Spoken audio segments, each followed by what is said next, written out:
Buenas tardes para todos y todas. De nuevo sean ustedes bienvenidos a este espacio del curso Interculturalidad y Memoria. Hoy estamos en nuestra tercera sesión que hemos denominado Tejiendo Memoria Histórica y Verdad desde la voz del Pacífico colombiano.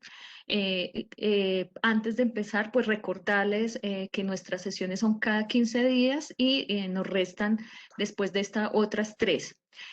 Hoy pues nos acompaña Jorge Enrique García y para iniciar, como es costumbre, vamos a tratar de hacer como un breve recuento de lo que pasó en nuestra sesión pasada. Lo hará Valentina Dalmao, que como ustedes saben es miembro del Semillero de Investigación. También nos acompañará Andrés Felipe Aldana, que es trabajador social de la Universidad Nacional y miembro también del equipo de el Semillero de Investigación Paz SOS, quien al final dará unas conclusiones y nos hará, dijéramos, un cierre en relación a las reflexiones que se presenten en este espacio. Entonces le doy la palabra a Valentina Dalmao, que hará un pequeño recuento de la sesión pasada y la presentación de nuestro invitado central. Gracias, profe Alba, y gracias, profe Jorge, también.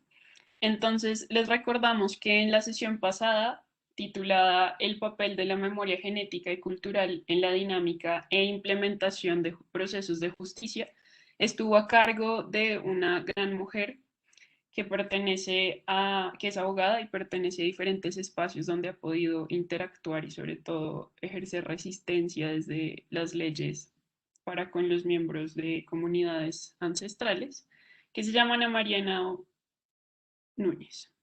Ella nos hacía hincapié en que los procesos de justicia no tienen solo una cara, sino que es necesario aprender a identificar sus diferentes perspectivas para que sea posible trabajar en el reconocimiento de aquellos que realmente generen perdones, porque ella nos hablaba de múltiples perdones, y no se centren solamente en ser compensadores o amnésicos, porque pues estos procesos realmente no llevan a una verdad ni a una restauración del tejido social.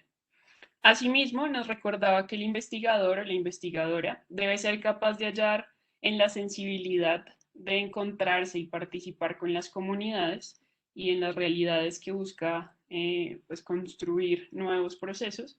Se requiere fundamentalmente una deconstrucción de ideales que usualmente han sido impuestos socialmente con una mirada más que todo segregacionista o demasiado academicista.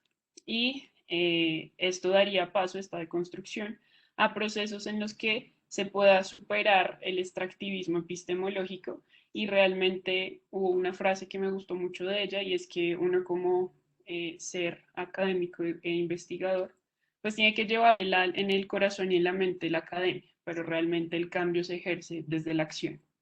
Entonces, ahora pues nos encontramos en esta tercera sesión con el profe Jorge Enrique, quien es doctor en Ciencias de la Educación y comisionado para el esclarecimiento de la verdad de la región del Pacífico. Profe, le damos la palabra y nuevamente, bienvenida.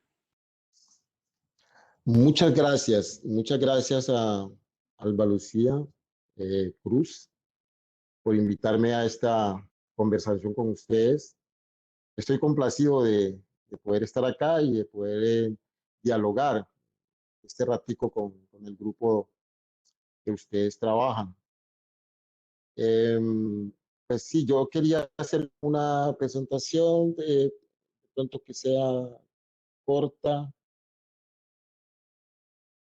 Este, pues he denominado esta charla como narrativas de vida y de muerte, memoria ancestral y memoria de la violencia en el Pacífico colombiano. Y lo que esto quiere decir sencillamente es que eh, tenemos eh, dos proyectos en contienda históricamente, el proyecto colonial racista y el proyecto de sociedad de los pueblos étnicos, en este caso la población afro o la población de ancestría africana en el Pacífico. Entonces es, digamos, una tensión permanente histórica de más de 500 años, en donde estos dos proyectos están enfrentados. Y claro, uno de estos proyectos quisiera exterminar al otro, pero hay resistencias, como se dijo en este momento, también resistencias históricas, desde el principio de la conquista y la colonización hasta el momento. Entonces, con esa claridad, es bueno comentar, voy a hablar solo de la población afro en el Pacífico, que se pueda ubicar un poco el momento histórico de llegada al territorio, porque es bueno que la sociedad colombiana comprenda la presencia africana desde los principios de la conquista y no solo a partir pues de los procesos del Estado-Nación, ¿no? Yo creo que la comunidad afro que llegó, como dice Adriana Maya, entre 1553 y 1810, es una sociedad, digamos, que crece en el país, por supuesto, tiene que recuperar unas tradiciones africanas y construir una nueva vida, un nuevo proyecto de sociedad, que luego pues va a ser interrumpido de manera secuencial en muchos momentos de la historia hasta ahora. Desde 1553 hubo barcos que naufragaron en el Pacífico y que dejaron, digamos, presencia africana no esclava, porque cuando se naufragaban estos barcos, hay uno muy específico y muy emblemático que se hizo, que sucedió al sur de Colombia en límites con Ecuador. Digamos, estos africanos que venían esclavizados en los barcos se unieron con los pueblos indígenas y crearon unas sociedades en el Pacífico.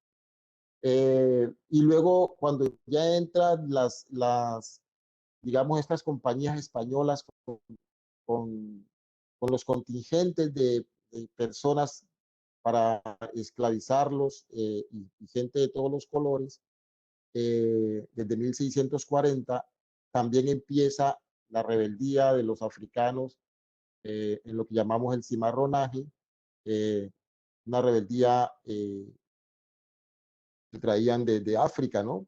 Que se manifiesta acá en lo que llamamos el cimarronaje, la huida de la esclavitud, y de los primeros enclaves mineros. En el caso del Pacífico es muy patente que los grandes enclaves fueron Novita en el Chocó, Raposo en Buenaventura, Barbacoa, Seiscuandé en la zona sur, en Nariño, a la que yo pertenezco. Entonces, el cimarronaje fue muy importante como un proyecto de vida, un proyecto de sociedad y como un proyecto alterno al sistema colonial, un proyecto opuesto al sistema colonial realmente. Otra manera de pensar la población, del poblamiento, mejor, del Pacífico es a partir de la abolición de la esclavitud, la abolición legal de la esclavitud en 1851, que provoca que muchas comunidades negras que habían estado esclavizadas en el centro del país, en las zonas andinas, bajaran al Pacífico a ocupar las tierras y para buscar, digamos, modos de vivir más allá de la esclavitud y alejados de las autoridades republicanas, ¿no? Esta gente, ya bien sea en la condición de esclavizados, en la de cimarrones, en la de moradores del Pacífico, han podido resistir y han podido vivir en el territorio gracias a la espiritualidad que han traído sus ancestros y ellos mismos desde África, ¿no? La religiosidad y la espiritualidad. No hay que olvidar que al Pacífico la mayor parte de la población africana que vino era de origen bantú, ¿no? Que es un legado cultural muy importante porque es la religión la filosofía del Muntú es una filosofía relacional que, digamos, en donde conviven todos los seres vivos en igualdad de condiciones, en una visión ecosistémica, ¿no? Y esto el profesor, el maestro Zapata Olivella le hizo énfasis al tema esta filosofía del Muntú y la describió como una familia en donde estaban los animales, las plantas, los seres humanos, los muertos, los vivos y las herramientas para trabajar. Entonces, esta forma de vida que nos proponen las filosofías africanas en el Pacífico se traduce en una visión colectiva de la vida, en una visión relacional en el territorio y genera hermandad y solidaridad y todo este acervo cultural que se construye y que va a ser, como lo veremos más adelante, va a ser interrumpido permanentemente por el proyecto colonial de larga duración, ¿no?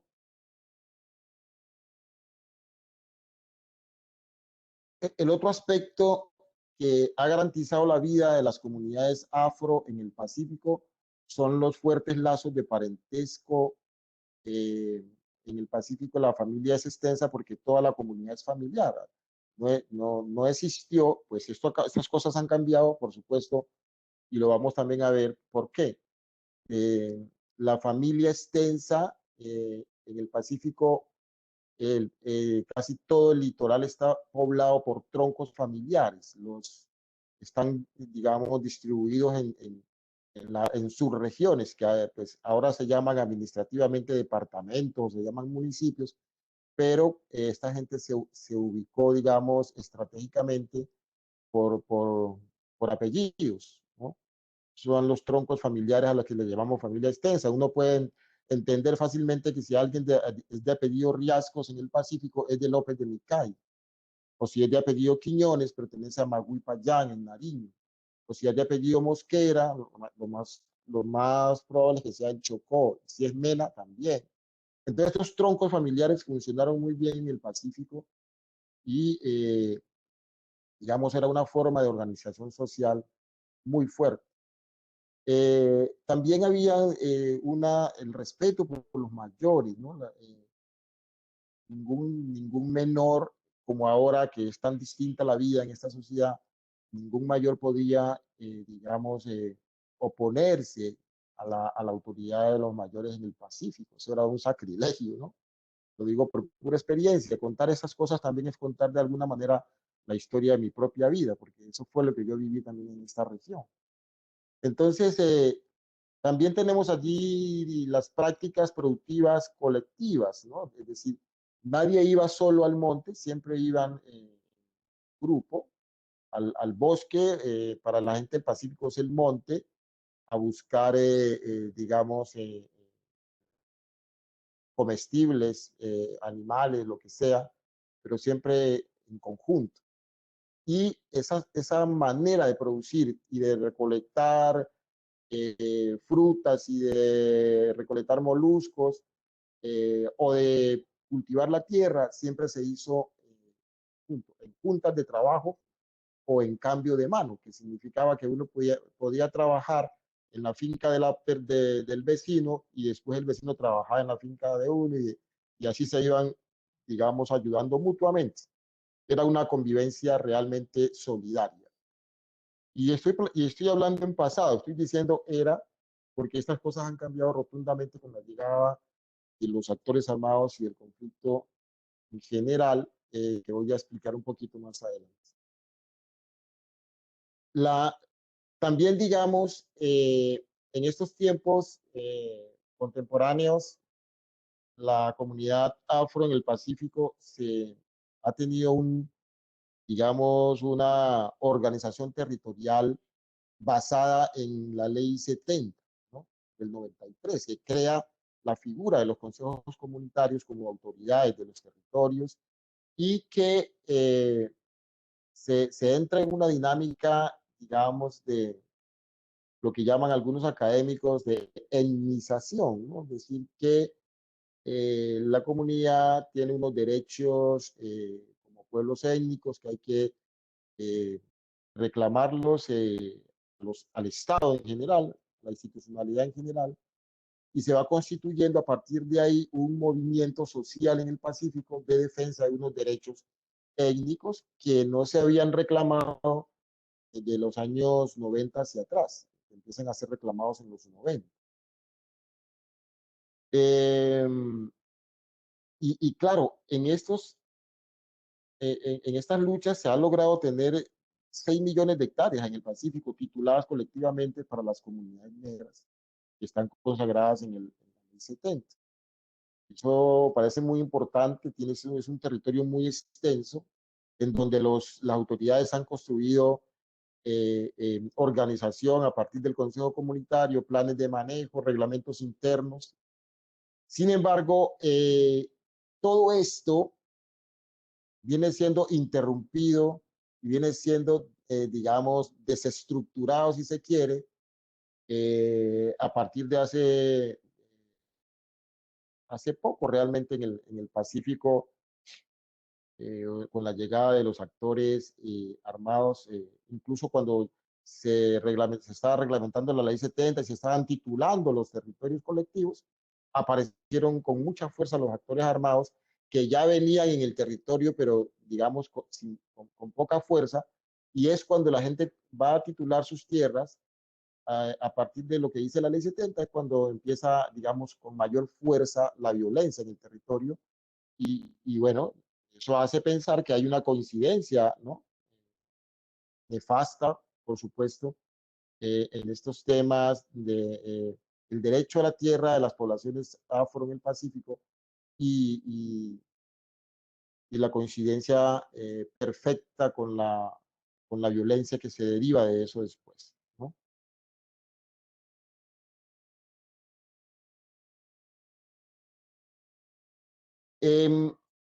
Entonces, uno podría decir que como resumen digamos, de esta construcción social y cultural en el Pacífico, uno puede hablar de la ética de la diversidad social y biológica, porque digamos, las poblaciones del Pacífico aprendieron a convivir con el territorio, con la naturaleza, y respetaron esto hasta la llegada de las nuevas lógicas económicas extractivistas, ¿no?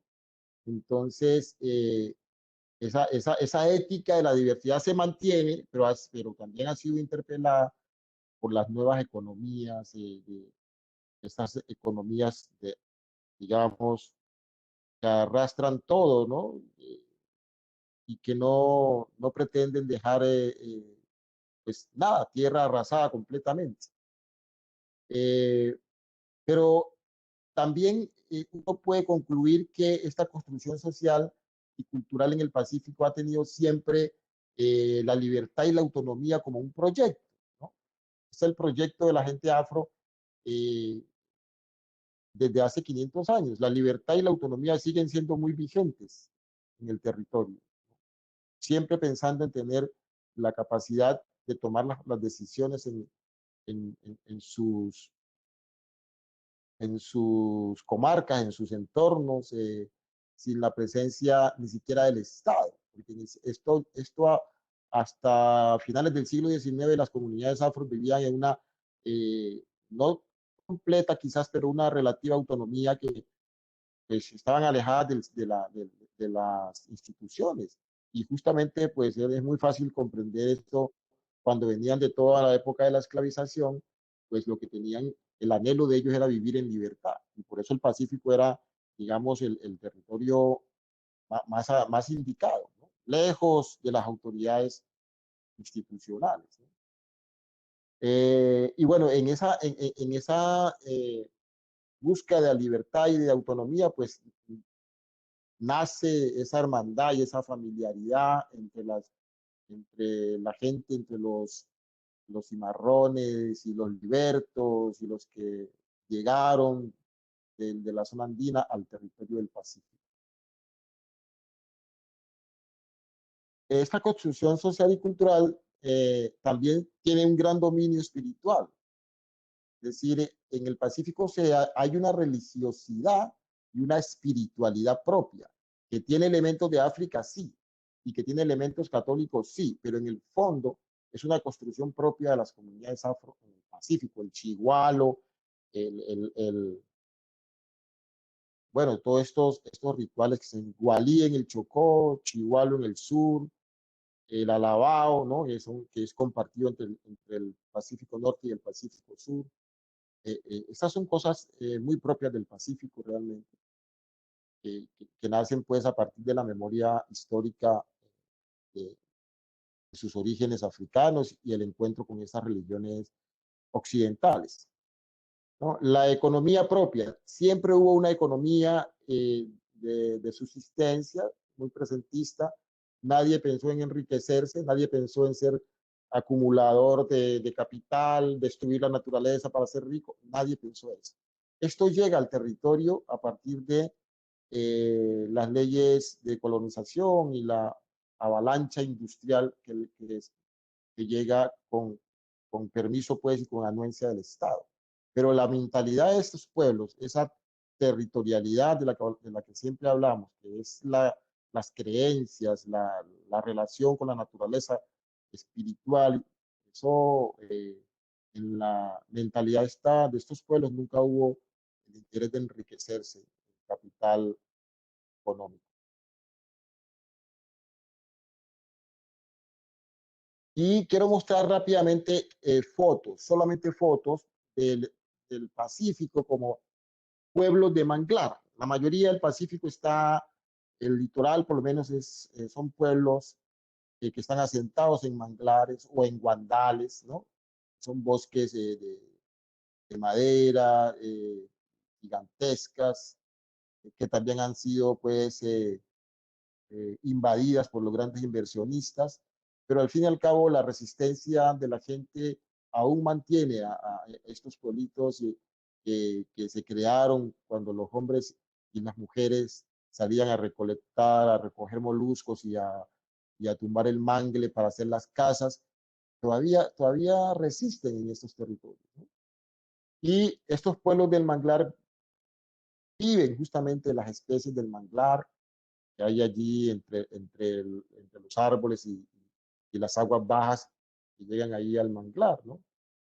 Es toda una cultura, lo que aquí en el Pacífico se llama la cultura de la manglería, ¿no? Cómo la gente vive de la zona manglar.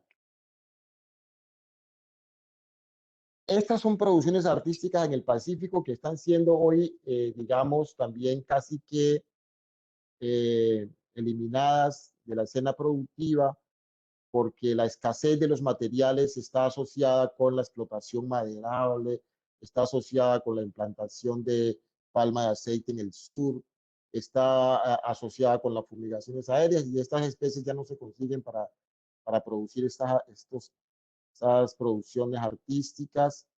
Eh, la pesca tradicional o artesanal también tiene sus problemas. Ahora la contaminación del mar, la contaminación de las desembocaduras de los ríos, eh, el tema de los actores armados que están al acecho en las zonas donde van a pescar los moradores del Pacífico. Esto es un tema de inseguridad tremenda, es decir, que muchas de las cosas que la gente hacía naturalmente hace 40 o 50 años ya no se pueden hacer, ni siquiera la agricultura, porque se han transformado el uso de los suelos de manera dramática. Hoy hay más cultivos de coca, más cultivos de palma de aceite que de cacao y frutales, como aparece en esta gráfica. Entonces, hay una transformación total de la realidad del Pacífico. La culinaria, pues también se ha visto afectada. La gente sigue, porque esa sabiduría es una sabiduría ancestral, pero la gente sigue adelante con sus tradiciones y hace los cambios que haya que hacer, pero no se pierde por lo menos esto, tampoco, a pesar de que hay dificultades para conseguir la chonta, que es la con la que se construye la marimba, eh, la gente sigue produciendo instrumentos, porque si alguna cosa hay en el Pacífico es que la música y el canto es y el movimiento del cuerpo es lo que no se ha podido quitar. no le han podido arrebatar, ¿no?, el proyecto colonial a las comunidades. Por ejemplo, la orfebrería y el oro en general. El oro está en manos de los paramilitares y de la disidencia de las FARC y de narcotraficantes, en fin, que se combinan y se disputan los territorios. Ya la gente no puede ir a hacer minería artesanal, ancestral, porque están los ejércitos privados de todo tipo de empresas allí en el territorio, y los resultados del oro, la orfebrería, está en manos de gente de afuera, cuando antes eran las propias comunidades afro las que producían esas bellezas de arte, ¿no? El arte de la orfebrería. Las huertas caseras y la medicina ancestral, pues cuando uno habla con las personas mayores de las comunidades, lo primero que dicen es que no hay ya las plantas para hacer la curandería, para las parteras, que están escasas por el tema de la fumigación aérea, que los ha dejado, digamos, diezmados estos cultivos. El tema de la producción de licores y los alimentos caseros persiste a pesar de las condiciones actuales, pero esto sí se produce aún en el territorio, como a manera también de resistencia. El arte musical y dancístico es imposible quitarle el canto y es imposible quitar el movimiento del cuerpo, que han sido, digamos, como lo veremos ahorita, territorios de dominación que se han querido instalar en las comunidades, ¿no? Prohibir el movimiento y prohibir el canto y la música. La navegación, por ejemplo, que es un arte mayor en el Pacífico, porque hay que ir por todos los esteros de los manglares, que es muy difícil andar. Este arte de navegación fue arrebatado a las comunidades por los actores armados.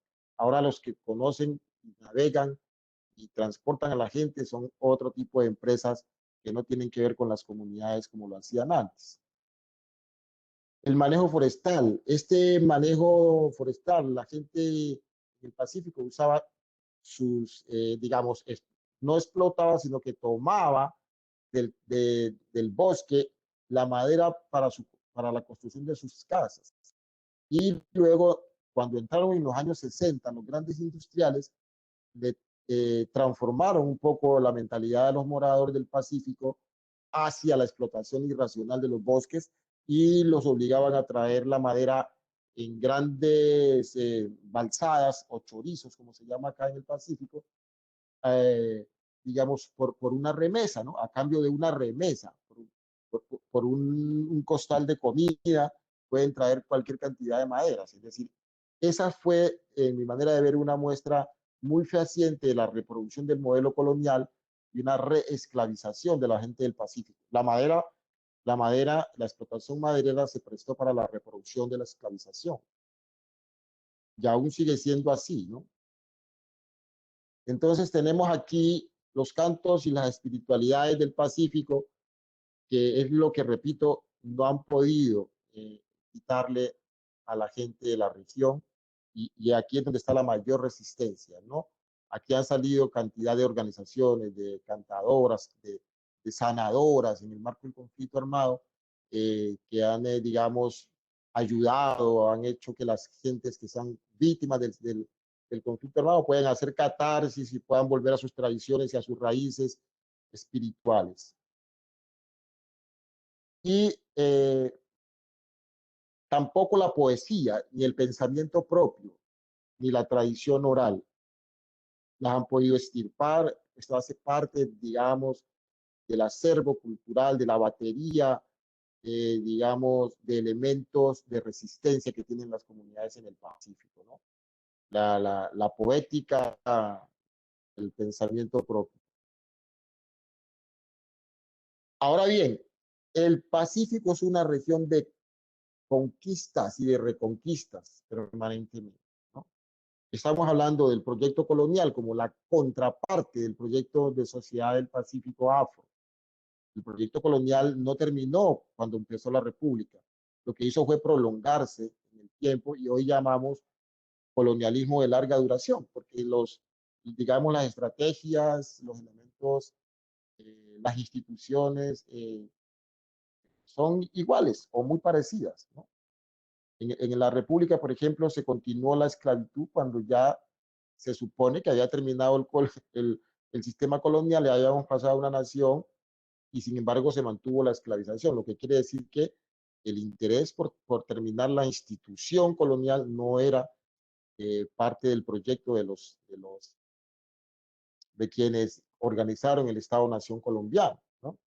Y por el contrario, lo que crea en el siglo XIX son discursos racistas, como el de la civilización barbarie, que excluye a negros e indígenas, incluso mestizos y campesinos, de lo que serían las naciones en América y de lo que sería en exclusivo la nación colombiana. Estos discursos del darwinismo social, el evolucionismo biológico o las teorías del progreso, ¿no? O el determinismo geográfico, que realmente era un determinismo racial, se imponen desde el final del siglo XIX y comienzos del siglo XX en el país, y hay unas grandes discusiones, y eso, digamos, se vuelve un detonante esas discusiones se vuelven claves para la legislación que viene y que va digamos, a lesionar los territorios afros en el Pacífico e indígenas también, ¿no? Porque todos esos discursos racistas terminan convirtiéndose después en leyes de colonización, ¿no? O como lo vemos aquí enseguida, eh, en temas de discriminación y de racismo descarado. La reproducción del modelo colonial es eso, ¿no? Eh, Mantener las mismas formas de, de sometimiento, de inferiorización que se construyó o se fabricó en la primera época colonial. Reproducir permanentemente eso es la tarea del modelo colonial, que los gobiernos, tanto de Colombia como de América Latina, lo hacen de manera constante a través de las legislaciones que les piden en general, ¿no? Por ejemplo, hoy se sigue considerando que el diablo es negro extranjero. Es decir, aquí hay lo que el maestro Zapata Olivella decía, que durante muchos siglos la imagen del negro fue utilizada para representar al diablo, es vigente, sigue siendo vigente. Si eso no fuera vigente, no le dirían a la gente negra eh, que no pertenece a esta región, que llegaron, que no son nativos, que no somos nativos del territorio colombiano. Ese discurso lo hemos escuchado ya en algunos escenarios de población mestiza y de población indígena. Digamos que aquí de fondo hay dos tipos de racismo. Hay un racismo de tipo religioso, porque el diablo es parecido al negro, pero lo blanco es parecido a Dios. Y cuando al negro se lo considera extranjero, aquí hay un racismo eh, xenofóbico, ¿no? Yo creo que esto no ha cambiado en el país, a pesar de los 500 años que ha recorrido esta historia colonial acá. La reconquista espiritual, por ejemplo, en las zonas de misiones, significa que la Iglesia Católica conquistó y reconquistó permanentemente las poblaciones afro y las poblaciones indígenas del Pacífico. Al final del siglo XIX, cuando el Estado decreta que hay territorios que son zonas de misiones, que están alejados del poder, del centro del país, que son zonas de salvajes o que son zonas eh, rojas, como lo ha explicado Margarita Serge. Claro, estas zonas hay que reconquistarlas espiritualmente, hay que mandar misiones para que vuelvan a hacer, digamos, el camino hacia la humanidad, hacia la cristiandad o hacia la civilización, seguro. De hecho, el proyecto educativo que se crea para esas regiones es lo que se llama el proyecto educativo civilizatorio, que se parte de la idea que esta gente es salvaje, tiene, digamos, capacidad de pensar y que hay que civilizarla. Ese es el principio del proyecto educativo del Estado para los pueblos periféricos, ¿no? En esa relación centro-periferia. Y se mantiene igual, ¿no? Las teorías racistas, por ejemplo, se discutieron en Colombia en 1920 en una famosa serie de conferencias que se llamaron las conferencias del Municipal en Bogotá, donde los grandes intelectuales, López de Mesa, Miguel Jiménez López y otros, muchos otros, hicieron, digamos, una serie de planteamientos sobre la degeneración de la raza colombiana, y esa degeneración de la raza era ni más ni menos la presencia indígena y negra en Colombia, que había que sacarla de la escena social y pública. O sea, ahí estaban construyendo intelectualmente una nación colombiana sin negros y sin indígenas. Esto va a repercutir mucho en las leyes que van a seguir hacia el siglo XX, ¿no? Ya entrando en el siglo XX, por ejemplo, las leyes de colonización. En el caso del Pacífico hay varias leyes de colonización. Tengo una presente por ser de esta región del sur, que es la colonización del territorio del Alto Mira y Frontera, ¿no? Donde vinieron los grandes industriales a apoderarse de los territorios para la explotación de la madera, para la siembra de banano a gran escala, o para la siembra de palma aceitera, ¿no?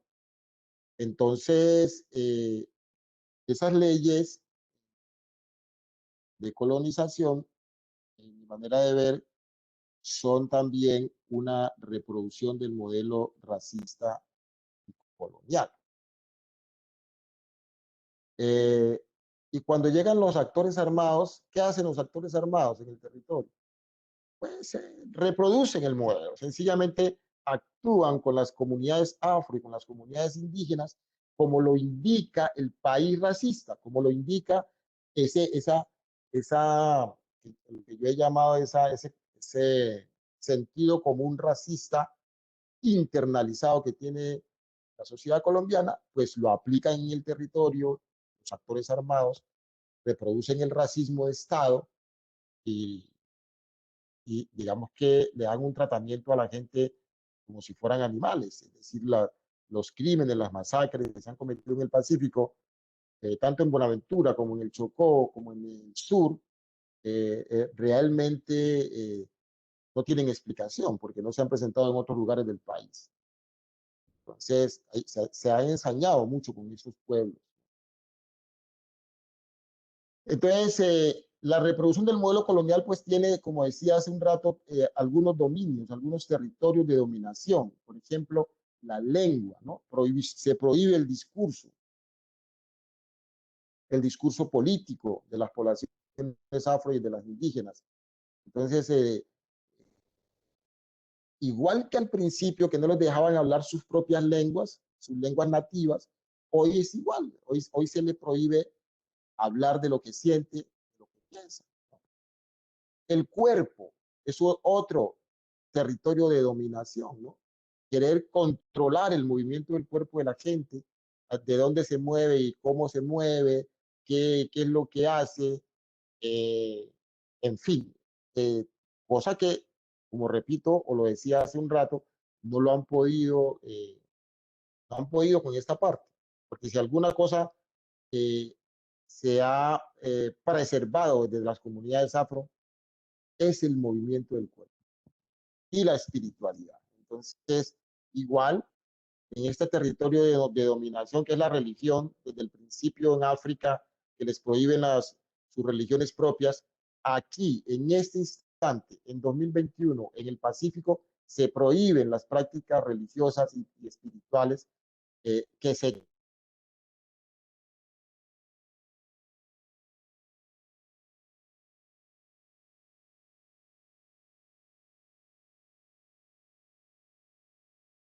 dañar, no dejan que los muertos se les hagan velaciones, no dejan que la gente recoja sus muertos en el río.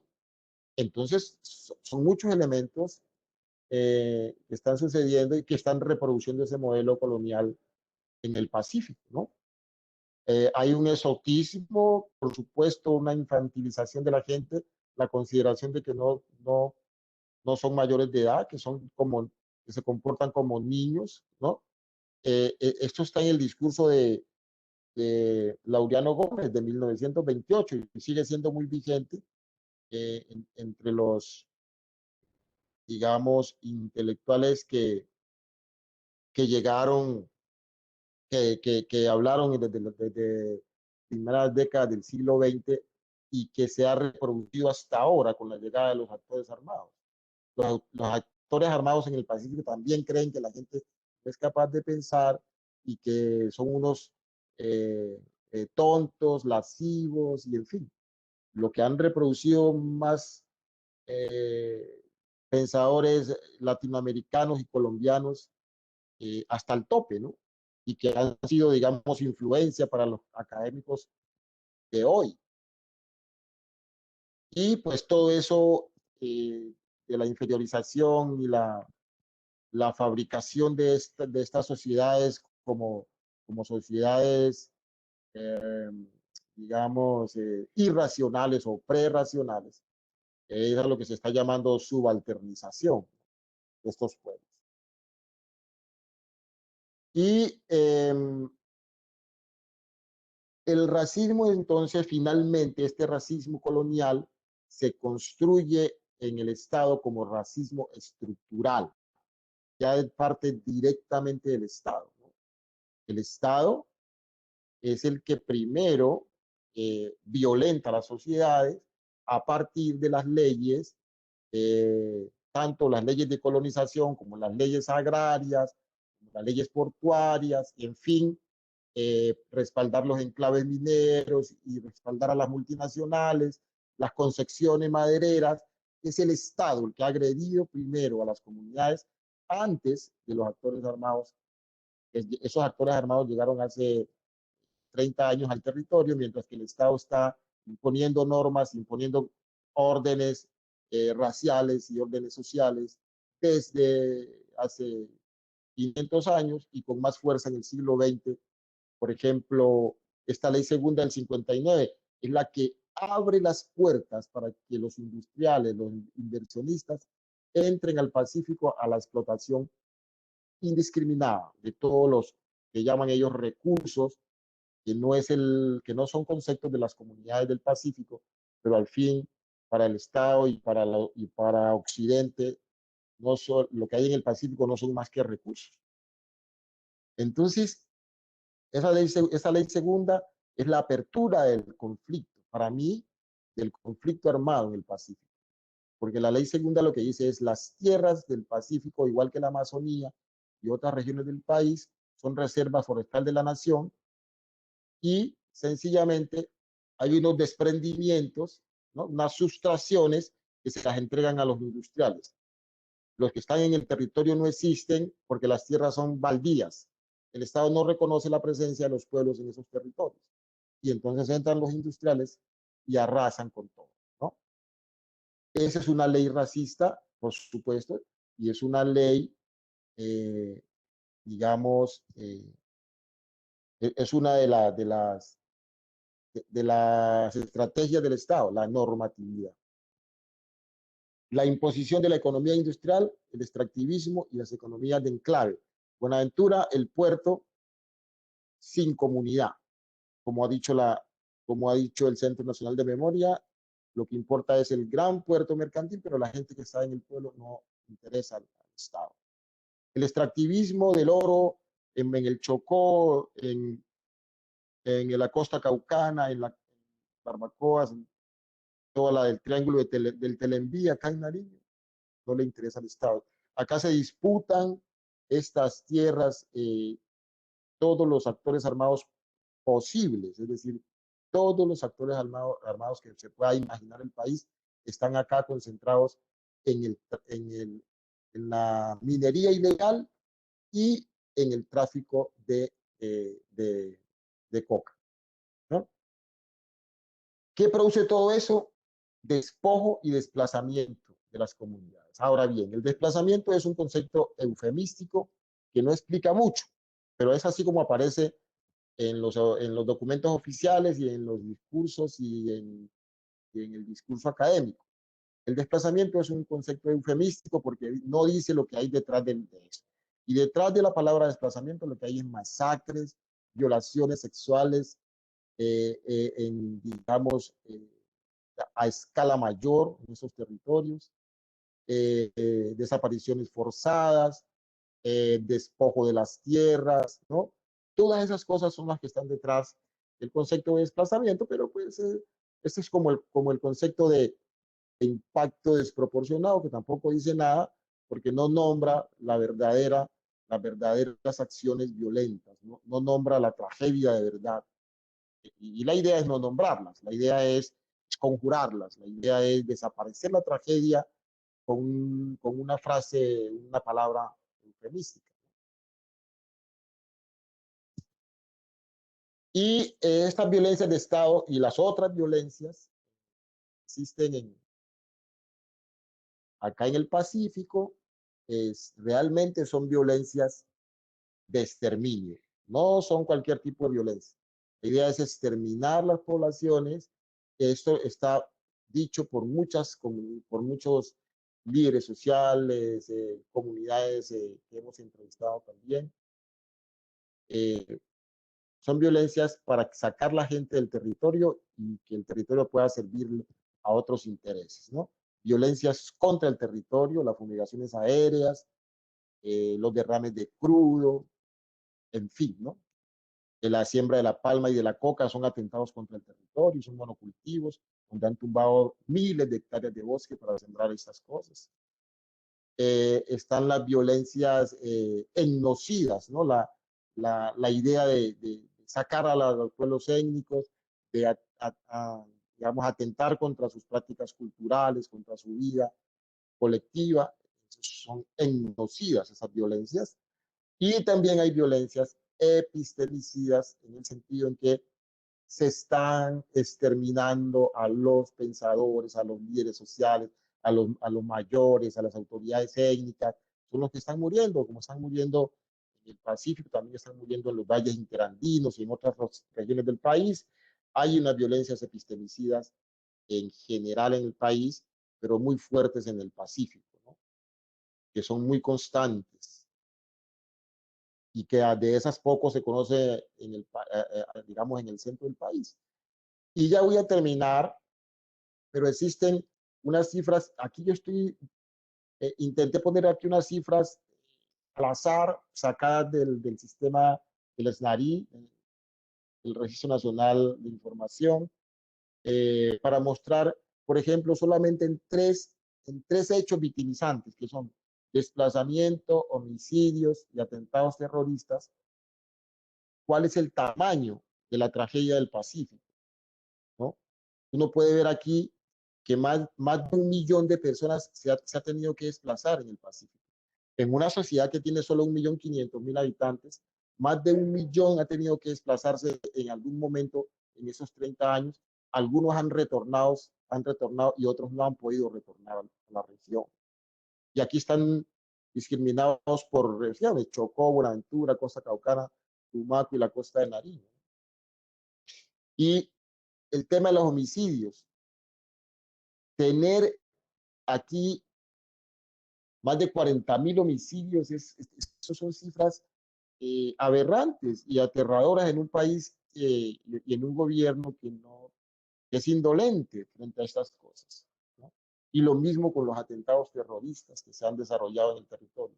Aquí no estoy nombrando nada de las desapariciones forzadas, ni estoy nombrando reclutamientos forzados, ni estoy nombrando masacres. Solamente cogí 3 elementos básicos para mostrar el tamaño de la tragedia de los actores armados en el Pacífico.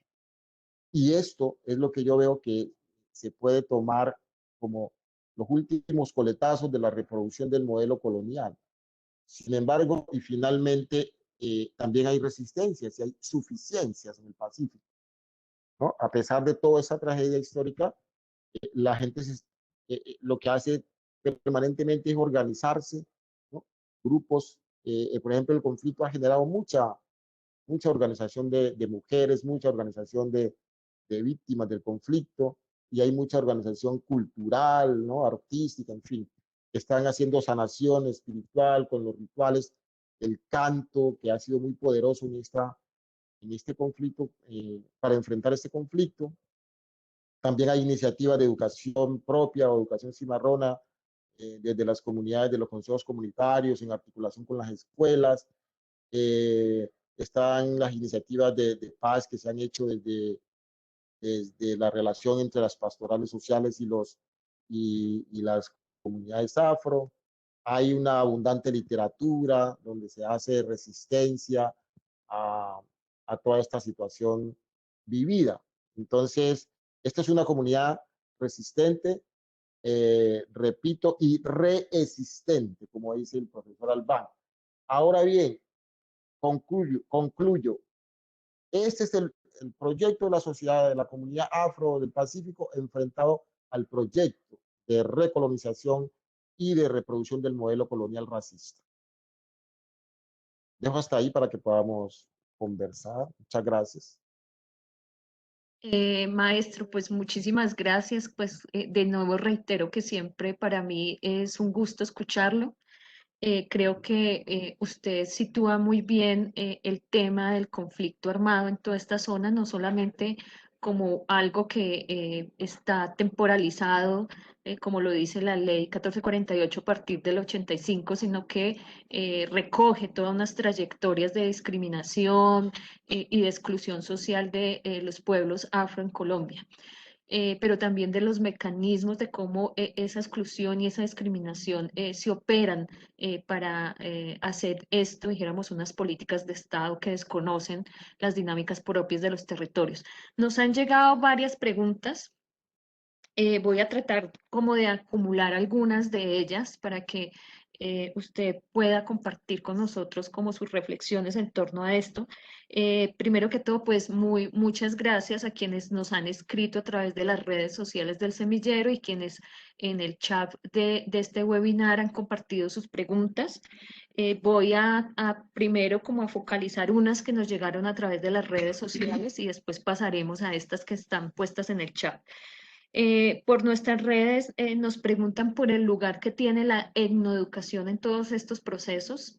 Y creo yo que desde esa misma lógica juntaría esa pregunta como, bueno, ¿cuál es la necesidad o cuál es el lugar o qué pertinencia tienen los procesos etnoeducativos para acompañar, dijéramos, todo esto que pasa en los territorios? Esa es una pregunta que la voy a unir como a esta segunda que está en el chat, que dice cómo desde la academia y específicamente desde la Comisión de la Verdad se puede aportar a procesos que aboguen por una vida digna de las personas en estos territorios. Entonces voy primero con esa y después pasaremos a dos o tres más que tenemos en las redes. Entonces, maestro, usted tiene 5 minuticos para esta primera que nos pueda contar y después junto las que nos han llegado para que podamos, dijéramos, poder abarcarlas todas.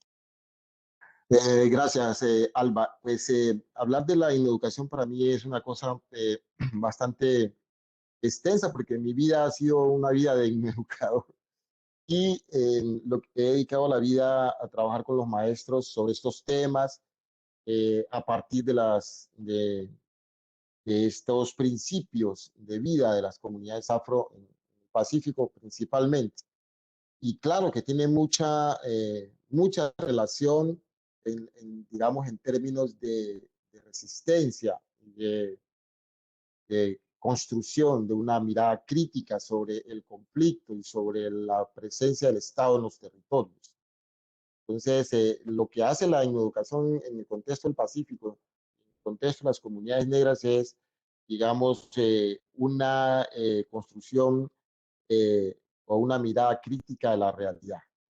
Es lo que yo podía resumir, porque es la vinculación de los líderes de las comunidades con los maestros de las escuelas que están en los territorios, en donde se han hecho reflexiones profundas, muy profundas al respecto durante más de 25 años. ¿Sí? Y bueno, ya ha habido producciones, y se está trabajando de nuevo, se está retomando porque esto tuvo un estancamiento justamente por la presencia de los actores armados, hubo unos pares fuertes. Algunos de los actores armados, FARC, por ejemplo, planteó a los maestros que no deberían trabajar en educación, porque eso era una educación de esclavos, que deberían ir a aprender la doctrina bolivariana. ¿Sí? Entonces allí había una contradicción con ellos en el territorio, lo que hizo que en el caso del sur, por ejemplo, se detuvieran un poco los procesos de educación.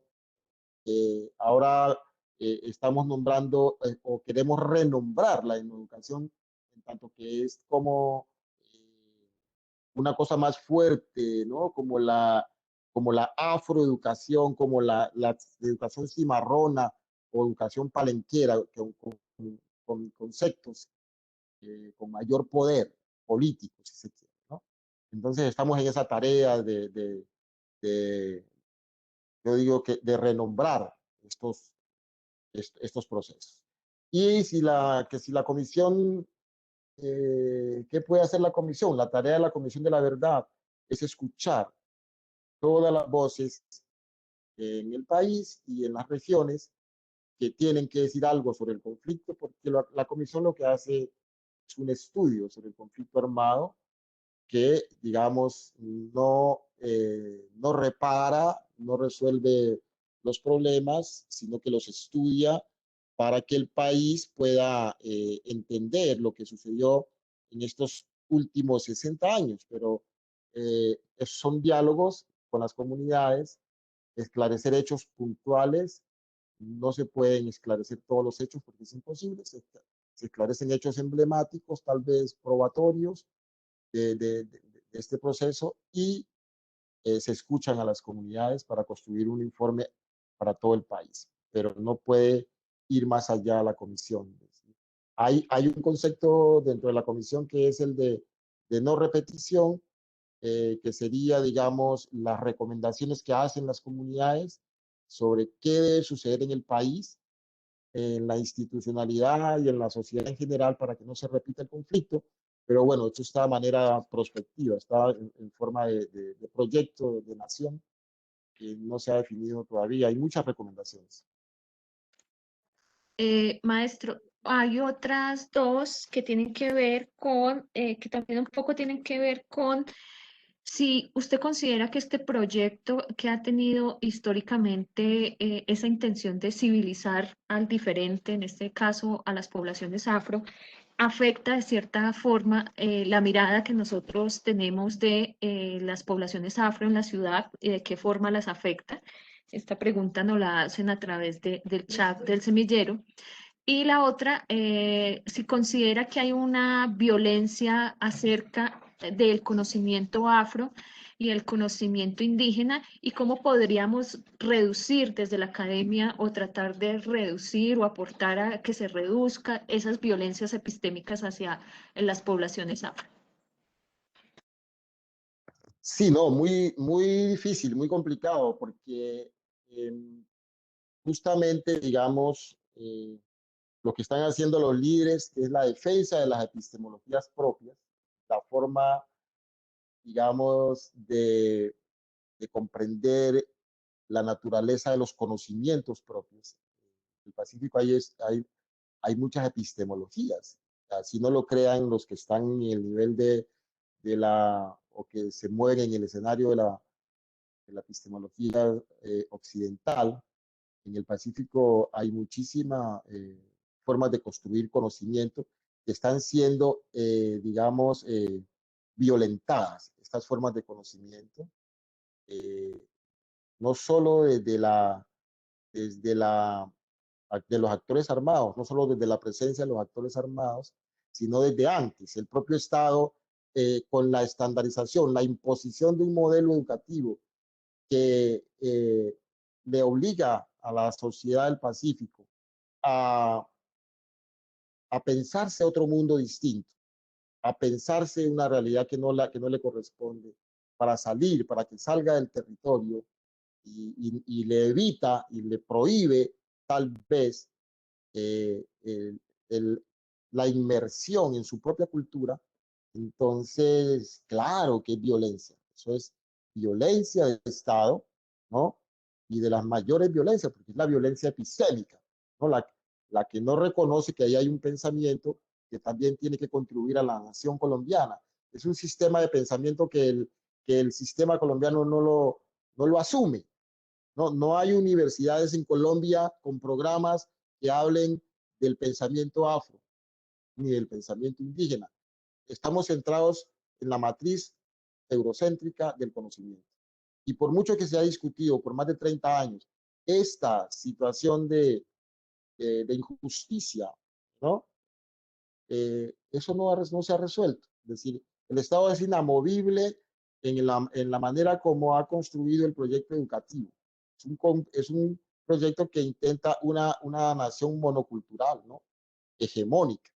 Y nosotros estamos resistiendo. Y cuando digo nosotros, es un sector de la población del Pacífico que hemos incursionado hace algún tiempo en la defensa de estas epistemes propias y creemos que aquí la segunda pregunta tiene mucho sentido. Aquí necesitamos aliados, necesitamos gente del centro del país que tenga esta sensibilidad frente al conocimiento y las epistemologías propias de los pueblos, que nos ayuden a construir proyectos de de conversación, proyectos de relacionamiento con el resto del país, que no vean, digamos, esta región tan aislada y tan, digamos, tan periférica, como imposible de penetrar, como como diría Achille Mbembe, como una exuberancia irracional allá en el Pacífico. No, yo creo que aquí hay que hacer equipo entre quienes estamos ejerciendo tareas intelectuales en el Pacífico con las gentes que están allá en Bogotá, en Cali, en Medellín, en otras ciudades, y que tienen sensibilidad y que tienen proyectos similares para pensarnos una nación distinta, para pensarnos otro país. Yo creo que lo que está haciendo la, la educación es provocar esas reflexiones permanentemente y lo que está haciendo la Comisión de la Verdad es abrir el espacio de reflexión sobre todos estos temas. Bueno, gracias, maestro, por esas reflexiones. No, nos preguntan que dónde pueden conseguir posteriormente estas conferencias, todas las conferencias que hacen parte de este ciclo del curso Interculturalidad y Memoria, pues están después puestas en nuestras redes sociales. En YouTube, nosotros estamos como Semillero de Investigación Pasos. En Instagram estamos como Semillero Pasos, todo seguido, y en Facebook nos encuentran como Semillero de Investigación Paz SOS. Entonces, por alguna de estas tres plataformas siempre van a estar los videos y pues obviamente si alguno o alguna de ustedes requiere o quiere ponerse en contacto con los conferencistas y con, digamos, los colegas que nos acompañan en este espacio. Eh, pues maestro, muchísimas gracias por el espacio, muchísimas gracias por el tiempo, porque conozco las dinámicas de su agenda y sé que son muy complicadas. Entonces, muchísimas gracias. Vamos a pasar a Andrés, que nos va a dar como unas conclusiones finales, pero de nuevo, pues agradecerle en nombre del Semillero de Investigación Paz SOS. Pues del programa de trabajo social de la Universidad de La Salle, pues esta compañía y personalmente como la posibilidad de compartir con usted estos espacios académicos y otros en los que podemos coincidir o hemos coincidido. Muchísimas gracias, maestro. Bueno, muchísimas gracias a usted, a Alba Lucía, por invitarme, a los compañeros y compañeras que están conectados. Me alegra mucho haber compartido con ustedes este par de ideas y bueno, sigo abierto para diálogos futuros y pues alguna vez enviaré mis textos para que los cuelguen en las páginas. Muchas gracias. No, a usted, maestro, estamos para eso precisamente. Bueno, entonces le damos la palabra a Andrés. Andrés, tienes la palabra para poder dar como algunas conclusiones. Gracias, profe Alba. Bueno, antes agradecer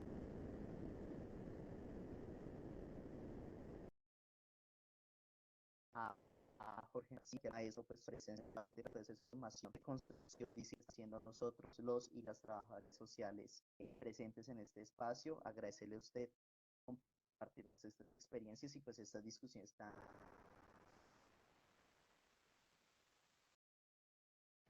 pues que construyen a nuestro país y pues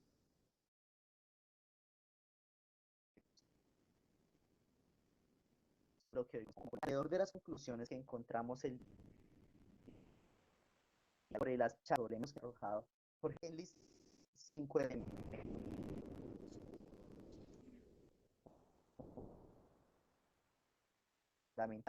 elementos africanas al Pacífico.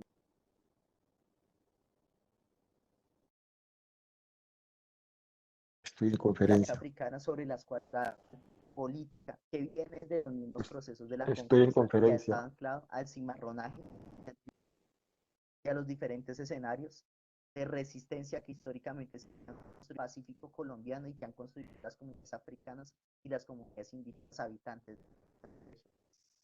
Según la segunda conclusión, al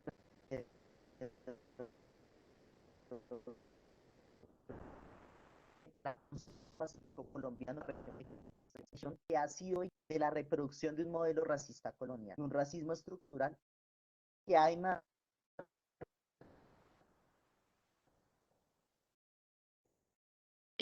Creo, Andrés, que te escuchamos muy mal, Andrés. Se te entrecorta mucho la señal. Por un lado, el proyecto racista, por otro lado, el proyecto de los pueblos específicos en el reconocimiento de la red. ¿Ya se escucha mejor, profe?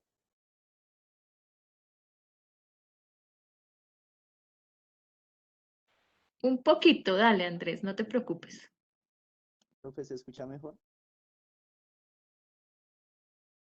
Voy a apagar mi cámara un momento para que no se corte tanto la llamada. Siguiendo con las conclusiones que estaba comentando a las discusiones que pues encontramos esta reproducción del movimiento racista con los dos proyectos en disputa, con muchísimas tensiones y que se han mantenido históricamente desde la colonia, desde la consolidación de la república y hasta el día de hoy en la construcción del actual Estado colombiano, teniendo pues al Estado colombiano principal y el primer agresor de las comunidades del Pacífico colombiano, de las comunidades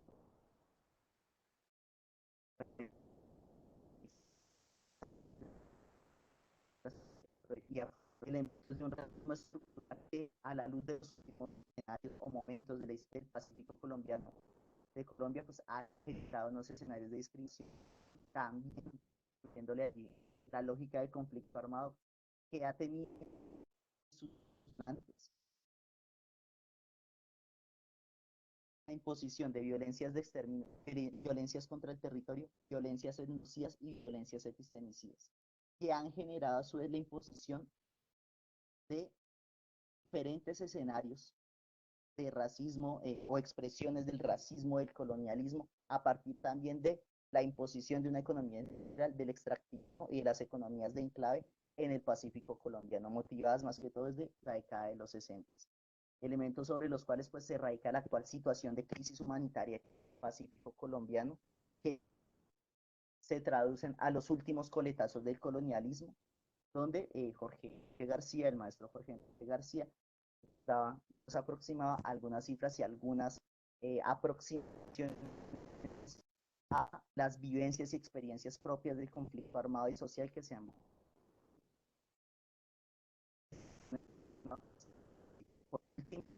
hace un llamado una serie de elementos alrededor de las resistencias y las resistencias que existen en la región Pacífico colombiano, resistencias y resistencias que han estado marcadas ante el incremento de la violencia y el conflicto social llamado la nación espiritual, la construcción de esa sanación a través de los cantos, los rituales, la construcción música, las herramientas que desde la cultura, la espiritualidad y la religión han construido Comunidad del Pacífico hace un llamado destaca en este proceso de resistencias. El lugar de la etnoeducación y el lugar de la educación cimarrona en el marco de la construcción de iniciativas, destacando además a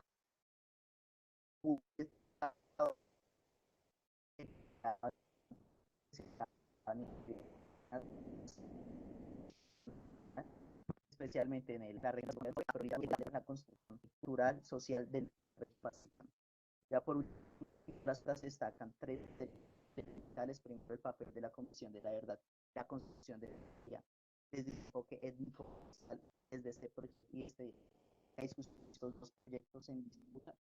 Segundo, esta etnoeducación desde los principios de las comunidades afro, las diferentes discusiones y situaciones que han existido en los actores armados que han detenido la etnoeducación. Y todo esto hacia el desarrollo de procesos de educación cimarrona y educación palenquera.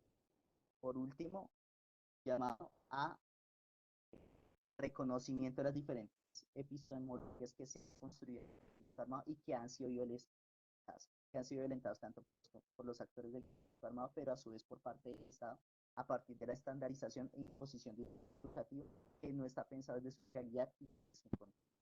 Por último, pues una conclusión general alrededor de la necesidad de la construcción de memoria desde los contextos, realidades, desde las diferentes dimensiones que han construido, las diferentes regiones, los diferentes territorios que hacen parte de Colombia y que han estado en el marco de la construcción de escenarios y experiencias, tanto de violencia como de dolor, pero también de organización y de resistencia en el marco del conflicto social y armado en nuestro país. Y con eso cierro las conclusiones. Agradecerle al maestro Jorge García su presencia en este espacio, sus reflexiones y los aprendizajes que ha dejado a todos los aquí presentes. Bueno, muchísimas gracias, Andrés. Creo que Andrés ha resumido muy bien como toda la trayectoria de la conversación con el maestro Jorge Enrique. Pues a todos y todas las que nos acompañaran, pues invitarlos a nuestro próximo espacio que hemos denominado Polifonías en torno a la memoria, la interculturalidad y la educación. Y pues estaremos igual compartiendo por todas las redes el vínculo para que ustedes puedan acceder al próximo webinar que será dentro de 2 semanas en este horario habitual. Muchísimas gracias a todos los que nos acompañaron y pues nos estaremos viendo entonces en una próxima ocasión. Muchas gracias al maestro, muchas gracias a Valentina y a Andrés, que son miembros del equipo del Semillero y que nos acompañaron en la moderación y como en el cierre conclusivo de este espacio. Muchas gracias.